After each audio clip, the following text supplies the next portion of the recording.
செங்கல்பட்டு மாவட்டம் Kattankulathur railway gate இருப்பு பாதை கேட்டை கடக்க முடியாமல் நாள்தோறும் ஆயிரக்கணக்கான மக்கள் அவதிப்படுவதால் உடனடியாக சாலையை சீரமைத்து தர வேண்டும் என வலியுறுத்தி பாமகவினர் ஆர்ப்பாட்டம் நடத்தினர்.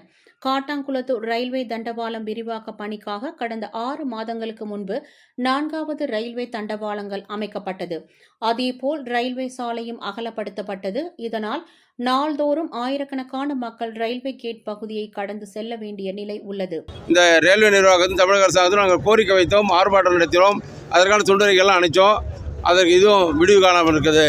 உடனடியாக இந்த பகுதியெல்லாம் மேம்பாலமோ அல்லது உயர்மட்ட மேம்பாலமோ அல்லது தரை உள்பாலமோ அமைத்து கொடுத்து இந்த பகுதியில் வளர்ந்து வருகிற நகரப்பகுதியாக பரிணமித்து கொண்டிருக்கிற இந்த பகுதியில் பொதுமக்களுக்கு இடையூறு இல்லாமல் இதெல்லாம் சரி செய்து கொள்ள வேண்டும் என்று ரயில்வே நிர்வாகத்தையும் தமிழக அரசாங்கத்தையும் பாட்டாளி சார்பில் கேட்டுக்கொள்கிறோம்.